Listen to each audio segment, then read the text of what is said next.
Hello, কেমন আছো সবাই? তো অনেক দিন পরে তোমাদের সাথে একটা ভিডিও শেয়ার করছি। ভিডিওটা আমার কাছে খুবই স্পেশাল, আর তোমাদের সাথে শেয়ার করতে চেয়েছিলাম, ভেবেছিলাম যখনই এরকম কিছু হবে তোমাদের সাথে শেয়ার করব। তো এই ভিডিওটা অনেক দিন আগের। তো যেমনটা দেখতে পাচ্ছ, আমি সকালবেলা উঠে গেছিলাম। লাস্ট কিছুদিন ধরে আমার শরীরটা খুব খারাপ লাগছিল। তো সকালবেলা উঠে সেই জন্য আমি ভাবলাম একটা প্রেগনেন্সি টেস্ট আমি করি, দেখি মানে সেই জন্য প্রেগনেন্ট বলে শরীরটা খারাপ করছে না তো সেই জন্য সকালবেলা উঠে ফার্স্ট জিনিস যেটা আমি করছি, এখানে প্রেগনেন্সি টেস্ট করছি। তো খুব মন দিয়েই করছি, মনোযোগ দিয়ে, বুঝতেই পারছো। তো এটা হচ্ছে অক্টোবরের ভিডিও, আমি তোমাদের সাথে শেয়ার করছি। তো বহুদিন কেটে গেছে অলরেডি। তো এখানে আমি রেজাল্টটা পেয়ে গেছি, আর এটা খুব একটা চিপ প্রেগনেন্সি টেস্ট ছিল। এই যে দেখো, নেগেটিভই এসেছিলো। তো আমি ভাবলাম ঠিক আছে চলো, এখন তো এরকম কোনো ব্যাপার নেই, কিছু নেই। তো এরকম যদি কন্টিনিউ শরীর খারাপ করতে থাকে তাহলে পরে আবার করব হয়তো। তো সেটা ভেবেই তার 2-3 দিন পরে আরও আমার শরীর খারাপ লাগছিল আরও। তো আমি ভাবলাম অন্য কোনো ব্র্যান্ডের টেস্ট দিয়ে করে দেখি। স্পেশালি এই ক্লিয়ার ব্লুটা ইউকেতেও চলে, বাইরে খুবই চলে। তো সেই জন্য এটা নিয়ে এসেছিলাম। তো ভাবলাম এটা করে দেখি একবার, কারণ মানে আমার খুবই শরীর খারাপ করছিল। আর আমার পিরিয়ডের ডেটও চলে এসেছিলো, পিরিয়ডও তেমন কোনো সাইন ছিল না। তো সেই জন্য ফাইনালি এই টেস্টটা নিয়ে এসেছিলাম। এই টেস্টটা করবো বলে ভীষণ নার্ভাস ছিলাম আমি, বিকজ যাই না, এরকম সিচুয়েশন হলে মানুষ নার্ভাসই থাকে। আর সত্যি কথা বলতে আমি কখনো ভাবিনি বাড়ির থেকে এত দূরে এসে এরকম একটা সিচুয়েশন হবে বা কিছু। তো আমি সেই জন্য আরও বেশি নার্ভাস ছিলাম, কারণ এখানে কেউ নেই, আমি আর আমার হাজব্যান্ডই আছে, আর কেউই নেই। তো সেই জন্য বলতে পারো অনেকটাই নার্ভাস ছিলাম। তো এখানে আমি টেস্টটা এই যে ওয়েট করছি, আর আমাকে দেখে, ফেস দেখে বুঝতে পারো আমি কতটা অ্যাংশিয়াস এখানটায়।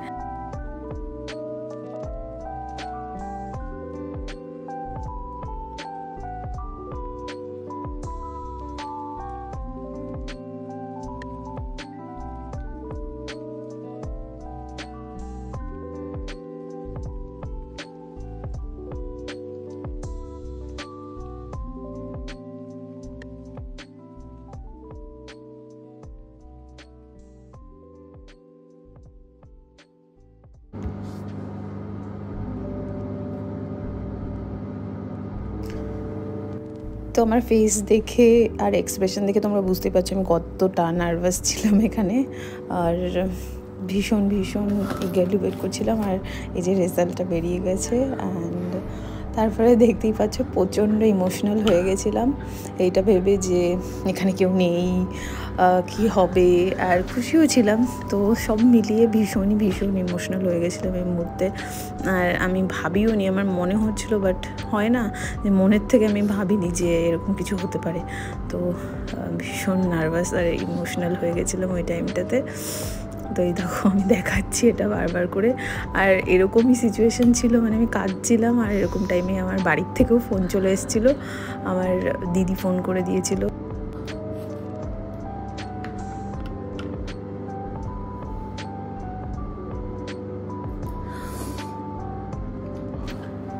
তো এখানে আমি দিদির ফোনটা দেখে নিজেকে একটু কন্ট্রোল করার চেষ্টা করছিলাম, কারণ ও দেখেই ফার্স্টে জিজ্ঞেস করবে কী ব্যাপার, কী বৃত্তান্ত। তো আমি ওকে বলতে আরও ইমোশনাল হয়ে গেছিলাম। আর তারপরে মিস্ত্রির সাথে কথা বলছিলাম। তো তারপরে এখানেই আমি মার সাথেও কথা বলেছি, মানে আমি এরকমভাবে বলবো সবাইকে সেটাও ভাবিনি, আমি কাঁদতেই সবাইকে বলছিলাম। তো এরকমভাবেই সবাই জেনে গেছে তখনই, ওই মুহূর্তে, যে আই এম প্রেগনেন্ট। মানে দেখো মিষ্টি আমাকে কিস করছিল, আমার মাসি, সবাইকে, এখানে যে আমার মা সবাই কলে জয়েন করেছিল। তো সবাইকে একে করে বলছিলাম, দেখে বুঝতে পারছি আমি খুব কাঁদছিলাম। তো ওই ইমোশনাল ওই ফেজের মধ্যেই আমি সবাইকে বলে দিয়েছি। তো সবাই জিজ্ঞেস করছিল, তো এরকমভাবেই সবাই জেনে গেছে। সবাইকে বললাম, কথা বললাম। আরও ইমোশনাল হওয়ার কারণ সবাই এত দূরে, কখনো ভাবিনি ভিডিও কলে সবাইকে এরকমভাবে বলতে হবে আমাকে। বাট কী আর করা যাবে, সিচুয়েশনের উপর ডিপেন্ড করছে। তো যাই হোক, এরকমভাবেই সবাইকে শেয়ার করেছি যে আমি প্রেগনেন্ট। প্রথমে মাকে বললাম, দিকে বললাম, মাসি এই যে দেখো, যে কান্না করিস না, আমাকে মাসি বলছে বারবার। এরকম কান্না করে নাকি, মা বলছে এরকম কাঁদে। তো এরমভাবেই সবাইকে জানালাম। তারপরে আমার ছোটো বোনের সাথে কথা বললাম, একটু দিদার সাথে কথা বললাম, তারপরে আমার মাসির মেয়ের সাথে কথা বললাম, এরমভাবে সবাইকে শেয়ার করলাম।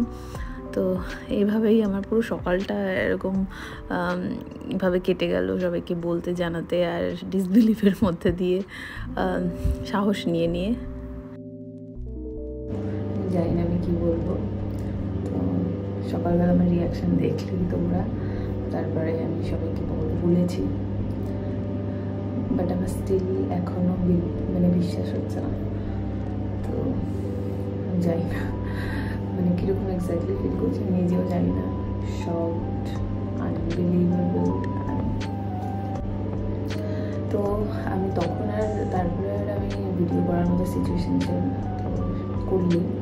এখন বিকেলবেলা একটু ফ্রেশ স্নান টান করে সব কাজকর্ম সেরে এখন সন্ধে বলবো না, 8টা বেজে গেছে। তো বসলাম, জানি না আমার কীরকম ফিল হচ্ছে seriously.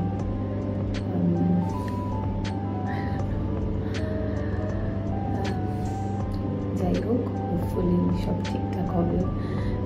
It's still too early, so it's still অনেক আর্লি এটা। তো এখানে আবার একটু নিয়ম আলাদা আছে, মানে 6-7 সপ্তাহ আগে ডক্টর দেখেও না।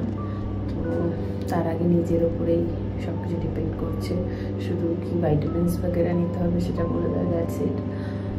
তো সেটাই চলছে আপাতত, সেটাই করব। জানলাম এই ব্যাপারগুলো, জানলাম না এখানে। তো যাই হোক, এটাই চলছে, তোমাদের আপডেট করবো। তো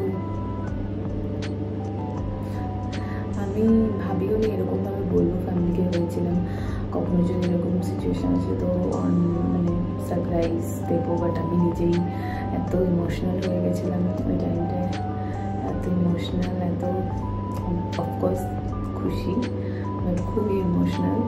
তো যাই হোক, আশা করছি তোমাদের ভিডিওটা ভালো লেগেছে। ভিডিওটা ভালো লাগলে অবশ্যই লাইক, কমেন্টে সাবস্ক্রাইব করে দেবে, আর দেখা হবে নেক্সট ভিডিওতে। আশা করছি তোমাদের সব আমার ট্রাইমেস্টারগুলো শেয়ার করবো হোপফুলি। তো সাথে থাকো, বাই, টেক কেয়ার।